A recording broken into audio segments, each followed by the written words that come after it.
Et bonsoir à tous, j'espère que vous allez bien. Bienvenue sur la chaîne de CryptNab. Il est aujourd'hui 5 heures de l'après-midi, bien sûr. Nous sommes le 5 février, tout simplement. Nous allons pouvoir parler crypto-monnaie, nous allons pouvoir aborder le sujet du Bitcoin. Le sujet qui nous attend, c'est un petit peu... on est en range, on est un peu en stand-by, on sait pas trop ce qui se passe, on voit que ça liquide un peu gauche-droite. Euh, on va regarder en fait justement sur quoi s'attarder, quel indicateur observer pour essayer d'anticiper une sortie haussière ou baissière de ce long range qu'on a en top, qui ressemble clairement à une distribution de Wyckoff pour l'instant. À voir si peut-être que ça ne sera pas le cas, mais pour l'instant en tout cas c'est ce qui s'annonce quoi. On commence par comme d'habitude un petit overview sur Messari. Bah voilà, globalement on a eu une semaine un peu en dents de scie la semaine dernière, vous voyez, moins 1,32%, donc globalement on n'a pas trop bougé.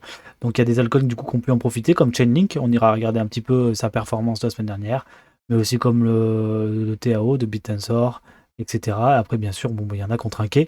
On pense à AVE qui a pris moins 10%, mais aussi Ordi de Ordinals qui ont pris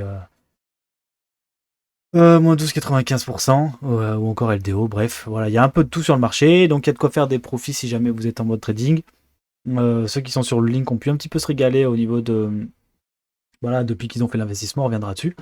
Donc ça fait plaisir de voir ce genre de choses.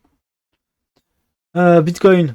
Bah Bitcoin, voilà, pas bougé. Hein. Ça fait une semaine qu'il est dans un range. Hein. Si on zoome tout simplement, même en une heure, hein, soyons un petit peu violents, on peut voir que globalement, il a un range entre le bas ici autour des 42 000, hein, grosso merdo, et le haut qui est au niveau des 43 700. Allez, 43 500, 43 700.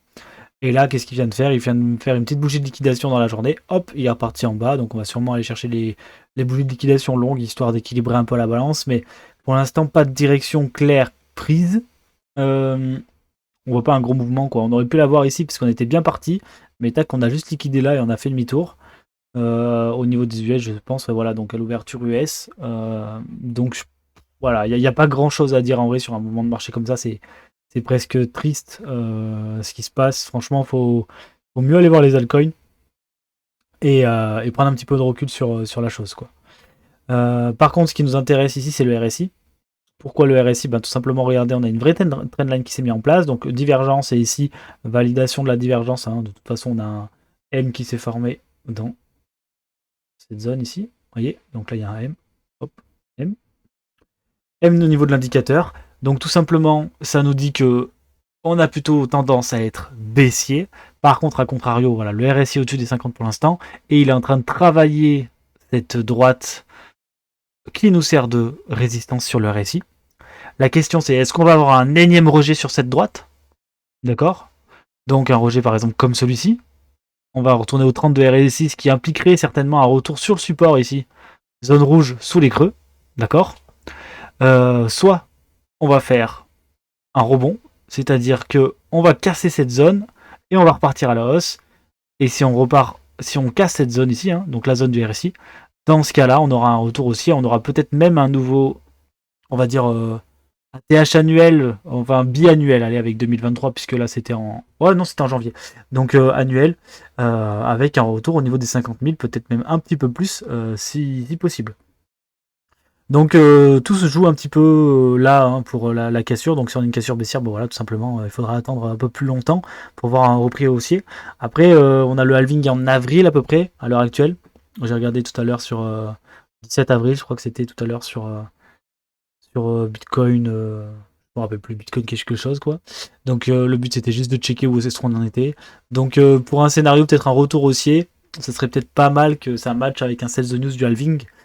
Comme on a eu un petit peu là le sell the news des ETF, même pas un sell the news, mais on a une distribution, pardon, j'ai tapé le micro. On a une espèce de distribution qui se met en... En fait, ça ressemble beaucoup à Wyckoff. C'est pour ça que je reste méfiant. Parce qu'on dirait beaucoup une distribution de Wyckoff. Je veux dire que moi, je vois ça en bottom, à contrario, je me dis, ah ouais, j'ai envie d'investir, quoi.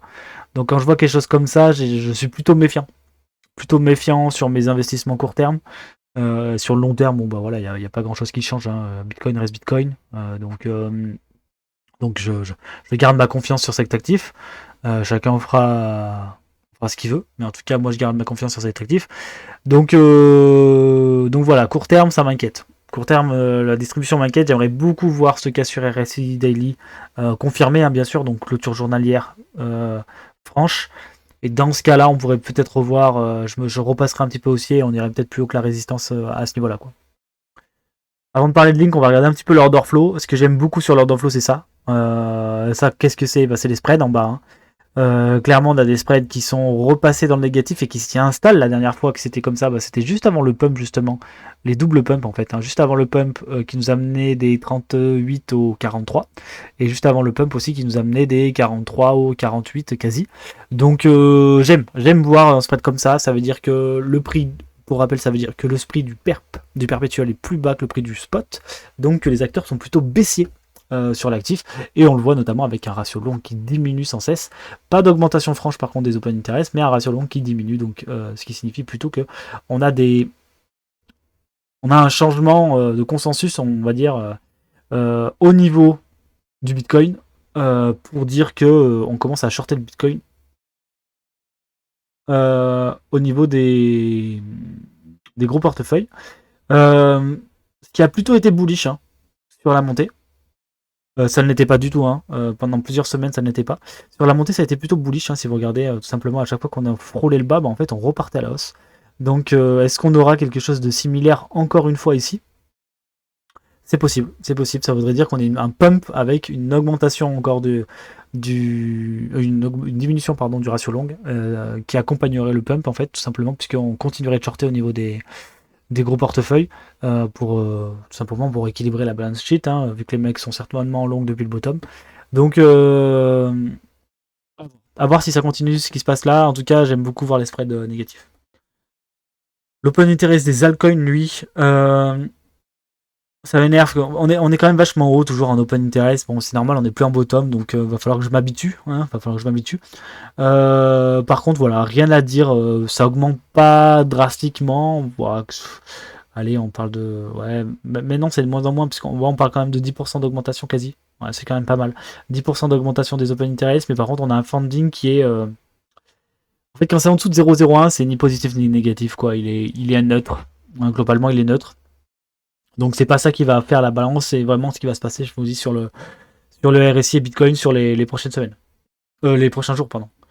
D'ailleurs, petit retour sur ce qui s'est passé au niveau des liquidations. Quand on arrive au bottom, bah, vous voyez, on est venu chercher pas mal de liquidations ici. On a liquidé. Puis en fait, tout simplement, quand on est reparti, ici, si vous regardez à 5 heures, les mecs, ils enlèvent leurs ordres en bas. Et 4 heures plus tard, à 9 heures, boum, on décolle, on va aller chercher les liquidations les plus proches. Donc voilà, il y avait un petit peu de... À mon avis, il y avait des mecs qui voulaient se faire fill en spot de ce côté-là. Et qui se sont bien servis des liquidations pour s'en servir. Et voilà, ça a payé, puisque après on est reparti. Pour l'instant, il n'y a pas grand-chose à dire. Un petit volume qui est en train de se créer autour en dessous des 38 000. J'espère qu'il ne va pas trop s'accentuer pour attirer le prix là. Mais pour l'instant, en tout cas, la plus grosse balance pour les liquidations, elle est côté short. Donc pas étonnant de revenir jusqu'à ce point-là, au 44 800 potentiellement, pour liquider un peu tout ce monde-là. Mais de toute façon, comme je vous l'ai dit, le range dans le range, hein, on a liquidé en gros cette partie-là. On va peut-être liquider celle du dessous. Encore, il n'y a pas grand-chose sur Binance. Pour, je pense, repartir après, liquider cette zone ici. Si on fait une belle mèche et qu'on va jusqu'aux 45 000 $, potentiellement on cassera notre trendline RSI. D'accord, notre trendline RSI en daily. À voir. À voir comment ça se passe, à voir si ça se confirme. À voir le volume aussi à ce moment-là. Voilà, rien n'est fait pour l'instant. Pour l'instant, on ressemble plus à une distribution de week-off qu'à autre chose. Donc, faut se méfier de ce côté-là. L'actif dont je voulais parler aujourd'hui, donc c'était Link. Link, belle performance. Tout simplement, je voulais en parler pour déterminer un petit peu des objectifs si on continue une montée intéressante. Donc là, qu'est-ce qui s'est passé?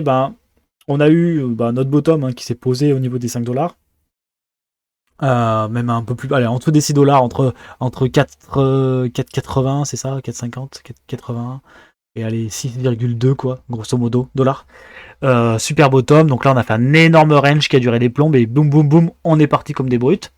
Donc très beau départ et on s'est calé où? Tout simplement comme d'habitude.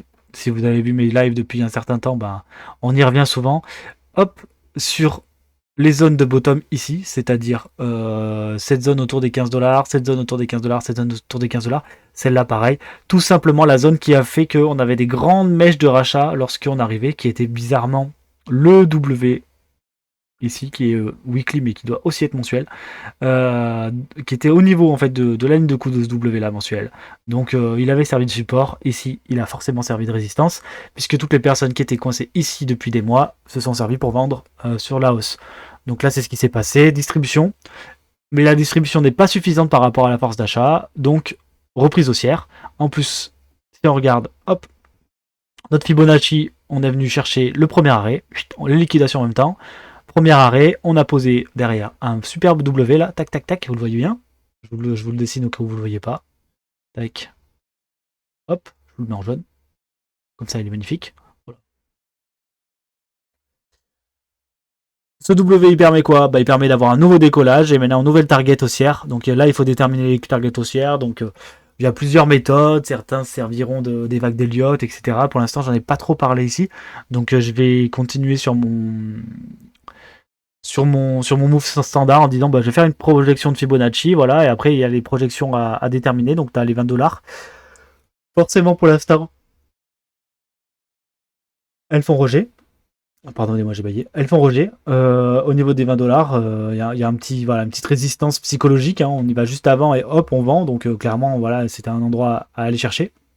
Ensuite, si Bitcoin nous permet aussi, et qu'on a une continuation haussière, bah, tracez simplement vos Fibos. La zone la plus intéressante, elle est entre les 33$ et 37$, qui correspondent en plus au début de la zone de rechargement des shorts ici, au 34 578, je crois. Comme ça, 573, voilà. Donc globalement, il y a vraiment une zone très intéressante de vente entre, allez, avant les 36$, grosso modo. Ok. Euh, et bien sûr, en ABCD, hein, pensez des fois à faire un truc tout simple, c'est-à-dire qu'on fasse un scénario en A, B, C, D. Et dans un cas comme ça, hop, vous déplacez votre AB, vous le projetez en CD. D'accord? À peu près, hein, on n'est pas des bêtes. Et là, on arrive au niveau des 25$. Donc voilà, ça vous donne une target qui correspond un peu, voilà, qui correspond normalement à 25,023, puisque c'est la projection de 1 pour 1, donc A, B, C, D. Donc là, au niveau des 25$, vous avez votre projection, on va dire, un peu plus classique. Mais en tout cas, gardez en tête qu'une projection de Fibonacci, c'est pas mal pour ce genre d'événement. Il y a une autre technique que vous devez voir si vous avez fait l'école du trône, qui est la technique pareil, en ABCD, je crois, avec Fibo, justement. Donc ça c'est AB, c'est d'avoir trois creux. Donc on n'a pas trois creux sous cette zone-ci, un creux, deux creux, trois creux. Si on a trois creux, donc elle marche. Et donc si vous avez l'habitude de l'école du trône, vous modifiez ça en CD et vous le placez ici. Donc votre achat doit se faire sur les 0,25. Et ici, bon, elle est partie un peu vite, donc il fallait faire un achat un peu précoce. Mais en tout cas, votre target max est au 1 pour 1, logique. Donc votre projection de Fibo 1 pour 1 au 25, 0,30, enfin autour des 25$. Donc voilà, c'est plusieurs choses voilà, qui globalement on dit la même chose, hein. On fait une projection en ABCD sur un mouvement en retracement au premier arrêt. Voilà, ça reste classique, mais ça permet de se donner, voilà, de se donner plusieurs façons de faire qui arrivent au même aboutissement, parce que tout simplement c'est une projection 1 pour 1. Et donc les 25$ peuvent être une target intéressante. Est-ce qu'ils correspondent à une résistance? C'est aussi ce qu'il faut se poser, parce que s'il n'y a rien, bon bah potentiellement il n'y a rien. Or ici il y a quelque chose, tout simplement il y a cette zone, hop, que je vais vous mettre. Est-ce que je peux la grossir en 3 peut-être? Avec un trait plein. Voilà. Cette zone pourquoi? Ben, tout simplement ici elle a fait résistance. D'accord? Donc la zone c'est les 24 772,5, donc autour des 25$. Ici elle avait fait résistance lors du bull run. Ensuite support. Support encore. Bon ici elle s'était fait traverser sauvagement lors des liquidations en mai 21. Mais derrière par contre, hop, elle avait fait une petite mèche de support, mais derrière surtout elle avait servi de résistance, pardon, et surtout derrière elle avait servi de support pendant plusieurs semaines. Et ensuite, pareil, cassure, vous voyez, il y a encore une clôture dessus. Ici, elle a encore servi de zone pilier, hein. Oui, on parle de zone, hein, je mets les 24, mais en gros, on est entre les 25,4 et les, on va dire, et ici, les 23,8, d'accord? Donc, grosso modo, ça, c'est votre zone de vente. Et donc, comme par hasard, ça correspond à ce 1. Donc là, il y a vraiment un cluster à faire apparaître. Je vais vous le mettre en gros. Si je trouve mon rectangle, comme ça, je vous mets le cluster.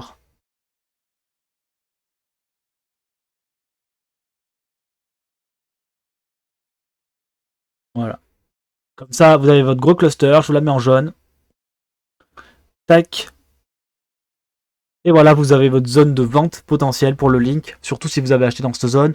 Ok, on n'est pas en bull run, etc. Mais par contre, on est de retour quand même pour link dans très proche du top 10. On est dans le top 12, donc on commence à être sur des market cap élevés par rapport aux autres crypto-monnaies, dont Bitcoin. Donc c'est important de commencer à se dire est-ce que je prends mes bénéfices ou pas. Potentiellement même, vous voyez ici, si vous êtes rentré à, je sais pas moi, à 6 dollars, 24 dollars, vous êtes en x3, peut-être sortir une portion, récupérer votre investissement, vous allez perdre un tiers de vos links, mais par contre, vous avez le 2 tiers qui est pour gratuit, puisque vous avez récupéré votre investissement. Donc si dans le cas où après Link performe vraiment fortement, bah, vous pourrez tranquillement récupérer ce que vous avez investi sans vous faire trop de soucis par rapport à votre investissement initial. Et cet investissement initial, vous pouvez aller le placer ailleurs. Il y a probablement d'autres opportunités sur le marché. Donc voilà, une technique classique qui permet de mettre tout ensemble. J'entends mon fils arriver, donc je vais vous faire la conclusion avant qu'il débarque et qui me sabote tout. Je vous souhaite à tous de passer une agréable semaine. On se retrouve ce soir pour le live de Crypto Academia si vous êtes disponible à 21h. Et sinon, bah, comme d'habitude, la semaine prochaine. Allez, ciao, bye.